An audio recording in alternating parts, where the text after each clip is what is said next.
Alright, I am back again, and I have 3 things I would like to talk about today. The very first one is the Biden administration is looking at legislation to cut back on or prevent Texas from shipping illegal immigrants to other states, your Democrat-controlled states that are supposedly pro-illegal immigrant.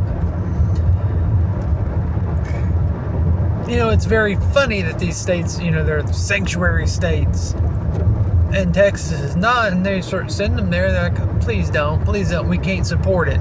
But Texas can. For the life of me, I can't understand why it's seemingly like they're trying to punish border states the way they are. And, it seems like there's nothing they can do. If they try to do anything to enforce the immigration laws on the books, they get in trouble for it. And if, rather than shouldering the responsibility and burden for themselves when they try to send it to the states that are pushing this issue on them, like your New Yorks and your Californias and stuff, they try and stop that. Look, it's a very simple solution. You don't need freaking walls to deal with illegal immigration. All you have to do, it is a matter of risk to benefit ratio. Right now, you have little risk if you get caught. And you have a fair amount of benefit. You can get on the social welfare state, apparently. You can get housing, you can get a job if you come here to the United States illegally. Pretty much any other country, you get thrown in jail until you're deported. If you're lucky. Some countries, you cross their borders illegally, you find yourself unalived on side. Cold hard fact of life. Some places you wish you were unalived from the prison conditions you'd be in. That's just a matter of life, or that's just a matter of fact. So why are we welcoming people like this? And America melting pot, Statue of Liberty, blah blah blah. Yeah, all of the things about the Statue of Liberty dealt with was centered around the focus of legal immigration. Now, let's just say there's room to improve that. I think the last time the immigration system was really reformed, wasn't it when Kennedy was in office? Possibly Lyndon Johnson. I believe it was in the 60s, though. I've had a tree limb fall on my head since I covered that part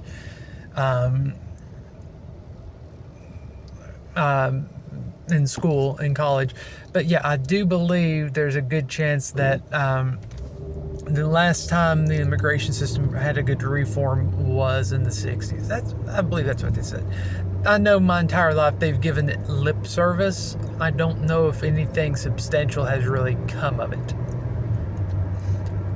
But yeah, if you want to deal with the illegal immigration issue, you can address the immigration system to streamline the process, make it a little less cost prohibitive. But you also need to get rid of the incentives for people to come here illegally and increase the risk factor. And I'm not talking about, horrible prison like you would expect in like China or anything like that. But if they have to go back to wherever it is they came from, that would be a good deterrent.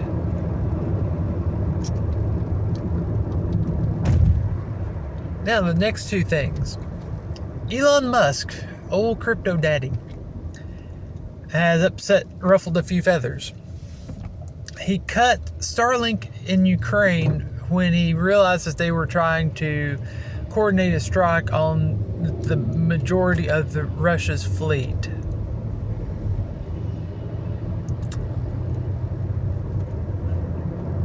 And he said, basically, this would serve as nothing but as an escalation, basically kicking off World War III, especially since, last week Russia talked about their new intercontinental ballistic missile system that is nuke capable. This would serve as a giant escalation that could potentially lead to World War III. He wanted no part of it. He also said, right now we should be focusing on peace, not escalation of the conflict. Now, I don't know him. I can't say one way or another if the words he said are legitimate or if he's talking out of his keister. I'm trying to be nice here. YouTube is cutting down vulgarities, but I'm going to take him on face value because the only people that seem to be hell-bent, and I know I just goofed, but the only people that seem to be determined to get us to have this war go on are the people making money from it or who are seeking to benefit from a proxy war with Russia. That's what's going on right now. You had the Western world is basically, seemingly at least, engaged in a proxy war with Russia, with Ukraine bearing the brunt of it.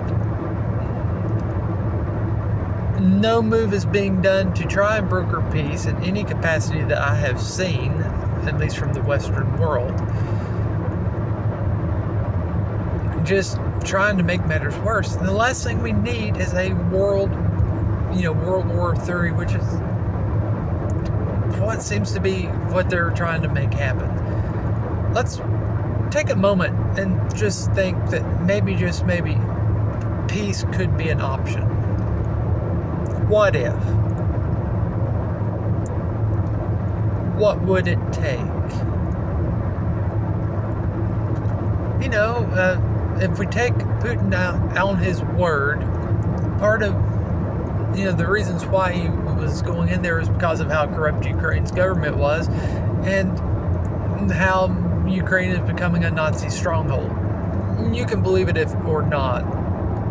I don't know him, so I can't say if it's true or not. While I do know people living in Russia, they're not in the in the government. They're not in the know. They wouldn't know if what's going on is true or not either. They just have what their news media, aka the government propaganda wing, says. That's all they can go off of. So what if Putin is correct and Ukraine is corrupt, which there's good indication that they are, given the fact the entire defense ministry leadership got sacked because they were taking funds that had been sent to them to aid the war and bought houses and expensive cars and stuff. Mansions in Spain and expensive cars. So let's just say there's a good chance Ukraine's government is corrupt. And if you go back and look in history, there's been more than one instance since, in the past few years where it talks about the Nazification of Ukraine has come up. It's not new. This isn't news. Breaking news. So, yeah, I think it's worth saying that he has some valid points. He just went about it the wrong way. Is he looking at a land grab? Yeah, there's probably ulterior motives, but And that needs to be taken into consideration. And maybe there's a way you can get peace. I don't know. I'm not involved in that. I'm not a diplomat. But Musk has a point. If what he's saying is the truth, his true feelings, I'm not going to argue with it, and I'm not going to shot him. Last but not least, there have been talks about sending a large amount of funds to promote green energy in Ukraine.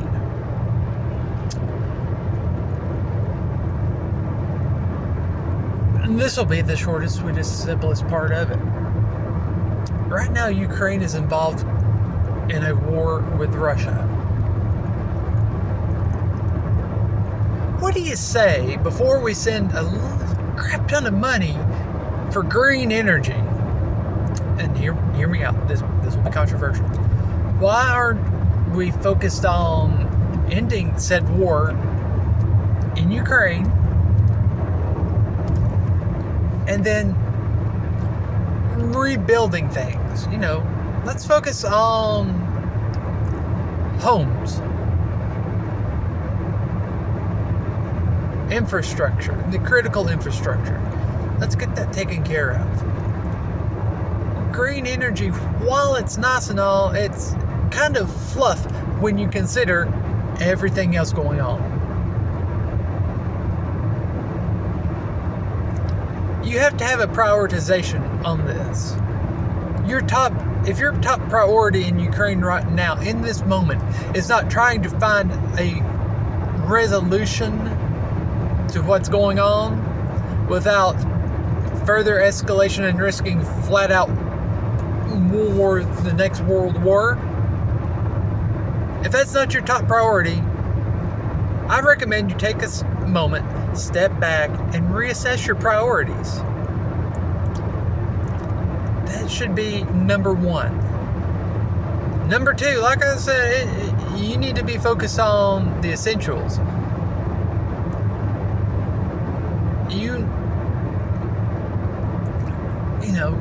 Food, shelter, things like that. Let's work on getting stuff like that restored to the people. Some form of resemblance of stability in life. Get people who have been displaced, the refugees and whatnot, a place, make it where they can return home and they have a home to go to, return to. Once you do all that, hey, if you want to work on improving their energy sources to make that better, cool. It'd be nice if the United States would focus on our own infrastructure. But if you were to want to help them in their infrastructure, green, by focusing on renewable energy, let's take care of the whole fixing things so that it's not likely said renewable energy or infrastructure isn't going to get blown up. Let's get it, some homes rebuilt. I don't know, to me that just seems like those would be more of a priority than, solar panels and wind turbines. Anyway, that's my thoughts on the matter. I'll try and throw some links down in the description below. Let me know what you think. Do you think